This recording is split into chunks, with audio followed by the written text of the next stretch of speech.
Hello friends, welcome in law Guru channel. मैं जितेंद्र कुमार सिंह और आज हम बात करेंगे क्वेश्चन पेपर्स की। दोस्तों, हर एक स्टूडेंट्स के मन में ये रहता है कि किसी भी सब्जेक्ट का, जिस सब्जेक्ट का उसका एग्जाम है, तो उसका क्वेश्चन किस प्रकार से पूछा जाएगा या क्वेश्चन पेपर्स देखने का। दोस्तों, आज हम देखेंगे सीआरपीसी 1973 का क्वेश्चन पेपर। चलिए दोस्तों, स्टार्ट करते हैं।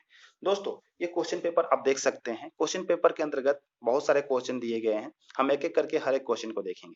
उससे पहले हम ये देख लेते हैं कि ये क्वेश्चन पेपर 2019 का है और एलएलबी 3 इयर्स 4 सेमेस्टर का है। ठीक है दोस्तों, ये जो है question paper law of crime second का है और क्रिमिनल प्रोसीजर कोड 1973 का क्वेश्चन पेपर है। इस क्वेश्चन पेपर को 3 घंटा के अंतर्गत सोल्यूशन करना होता है और मैक्सिमम मार्क्स जो है 90 मार्क्स का होता है। ठीक है दोस्तों, क्योंकि 10 मार्क्स का वाइवा प्रैक्टिकल वगैरह होता है। तो इसमें अक्सर जो स्टूडेंट्स हैं कहाँ गलती करते हैं कि क्वेश्चन पेपर मिलने के बाद वो आंसर लिखने आरंभ कर देते हैं। उनको जरूर ध्यान देना चाहिए कि नोट जरूर पढ़ना चाहिए, क्योंकि हर एक क्वेश्चन पेपर का नोट अलग अलग तरह का होता है। किसी में रहता है कि फर्स्ट क्वेश्चन अनिवार्य होता है, किसी के अंतर्गत रहता है कि जैसे इसके अंतर्गत दूसरा है। तो हर एक क्वेश्चन पेपर का नोट्स जरूर पढ़ना चाहिए कि किस तरह से सोल्यूशन करना है। ठीक है दोस्तों, इसमें दिया हुआ है attempt any 5 questions, all questions carry equal marks. इसके अंतर्गत आप देख सकते हैं कि इसमें 10 क्वेश्चन दिया गया है, उसमें से 5 को करना है और सब इक्वल मार्क्स के हैं, यानी कि 18-18 नंबर का हर एक क्वेश्चन है। ठीक है दोस्तों, चलिए स्टार्ट करते हैं। What are the various kinds of criminal courts in a district? What sentence the court of chief judicial magistrate CJM में पास डिस्कस? दोस्तों, हम शॉर्ट में डिस्कस करेंगे। जैसे आप देख सकते हैं, अगर दोस्तों आपको जो भी इंपॉर्टेंट लगता है उसको स्क्रीनशॉट ले सकते हैं। ठीक है दोस्तों, चलिए, जैसे आप सभी जानते हैं कि सबसे बड़ा कोर्ट जो है सुप्रीम कोर्ट है। ठीक है दोस्तों, सुप्रीम कोर्ट के बाद आता है हाई कोर्ट। हाई कोर्ट के बाद आता है डिस्ट्रिक्ट एंड सेशन कोर्ट या मेट्रोपॉलिटन कोर्ट। तो हमें बात करना है सिर्फ क्वेश्चन के अनुसार। क्वेश्चन क्या कर रहा है कि जो क्रिमिनल कोर्ट है, सिविल जो क्रिमिनल कोर्ट है, डिस्ट्रिक्ट के अंतर्गत कितने हैं? तो दोस्तों, तो हम सुप्रीम कोर्ट को किसी और वीडियो में आप देख सकते हैं, हाई कोर्ट के बारे में भी किसी और वीडियो में देख सकते हैं। हम बात करेंगे डिस्ट्रिक्ट कोर्ट के बारे में और क्रिमिनल केस के बारे में। दोस्तों, ये आप देख सकते हैं, इसके बारे में डीप में देखते हैं कि डिस्ट्रिक्ट एंड सेशन कोर्ट जो होता है, जो डिस्ट्रिक्ट एंड सेशन कोर्ट होता है, एक ही होता है। डिस्ट्रिक्ट कोर्ट कहिए या सेशन कोर्ट कहिए, एक ही होता है। लेकिन जो डिस्ट्रिक्ट कोर्ट होता है ये सिविल केसेस को डील करता है और सेशन कोर्ट होता है वो क्रिमिनल केसेस को डील करता है। ठीक है दोस्तों, यही फर्क है कि डिस्ट्रिक्ट जो होता है, डिस्ट्रिक्ट कोर्ट सिविल केस को डील करता है और सेशन कोर्ट होता है वो क्रिमिनल केसेस को डील करता है। ठीक है दोस्तों, लेकिन दोनों एक ही हैं। तो इसके पावर के बारे में देखेंगे और ये जानेंगे कि अगर किसी का सिविल कोर्ट के अंतर्गत, क्रिमिनल कोर्ट के अंतर्गत अगर कोई केस है, तो हम सिर्फ ये जान लेंगे कि कोर्ट ऑफ सेशन के अंतर्गत चल रहा है तो कितना पनिशमेंट उसको मिल सकता है। सीजीएम के अंतर्गत है तो कितना पनिशमेंट मिल सकता है, हम खुद समझ सकते हैं, देख सकते हैं। तो कोर्ट ऑफ सेशन जो है, कोर्ट ऑफ सेशन के अंतर्गत देखते हैं कि इसमें 3 जज बैठते हैं। 3 जज इसमें बैठते हैं। फर्स्ट कौन? सेशन जज। सेशन जज का मैक्सिमम पावर क्या है? एनी पनिशमेंट, कोई भी पनिशमेंट दे सकते हैं। एनी फाइन, कोई भी फाइन चार्ज लगा सकते हैं। तो क्वेश्चन एक ये बनता है कि कोई पनिशमेंट के अंतर्गत डेथ का भी प्रोविजन है, सेंटेंस ऑफ डेथ का भी प्रोविजन है। तो यस, ये भी दे सकते हैं। दोस्तों, जब ये सेंटेंस ऑफ डेथ का पनिशमेंट दिया जाता है तो सेंटेंस ऑफ डेथ का पनिशमेंट देने के बाद ये the procedure shall be submitted to high court.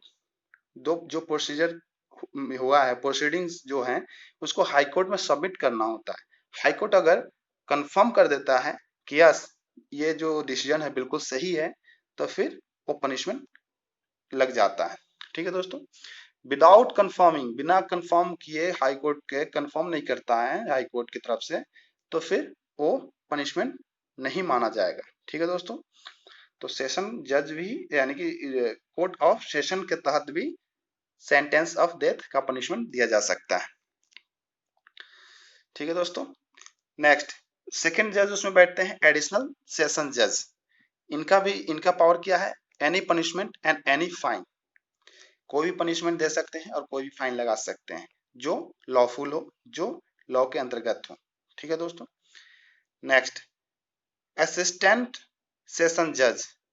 इनका पावर है 10 साल तक इम्प्रिजनमेंट और फाइन का प्रोविजन। फाइन भी कुछ भी लगा सकते हैं जो लॉफुली हो। ठीक है दोस्तों। तो ये हो गया, हमने देखा कोर्ट ऑफ सेशन का। Next, CJM, court of chief justice judicial magistrate.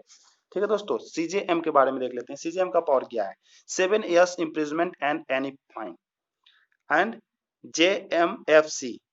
JMFC का देख लेते हैं, court of judicial magistrate first class. 3 years का इम्प्रिजनमेंट का इसका प्रोविजन दिया गया है। मैक्सिमम पनिशमेंट 3 साल का मिल सकता है और मैक्सिमम फाइन 10,000 रुपए का फाइन लग सकता है। JMSC, court of judicial magistrate second class. इसके अंतर्गत मैक्सिमम पनिशमेंट है 1 साल का पनिशमेंट इम्प्रिजनमेंट का है और 5,000 रुपया फाइन का है। ठीक है दोस्तों। ये जो है इंडियन कॉन्स्टिट्यूशन के अंतर्गत भी मेंशन किया गया है। The provisions related to subordinate courts are provided in the 6th part of the Indian constitution. भारतीय संविधान के 6ठा भाग में मेंशन किया गया है। आर्टिकल 233 से लेकर 237 deals with the subordinate courts. Subordinate courts को 223 से लेकर 237 तक आप देख सकते हैं। आपके नॉलेज के लिए यह भी जानना जरूरी है कि सिविल कोर्ट और सेशन कोर्ट में फर्क क्या है। दोस्तों, civil court deals with dispute related to civil law and session court deals with criminal cases. एक क्वेश्चन यहाँ पे, can a session court give a death sentence?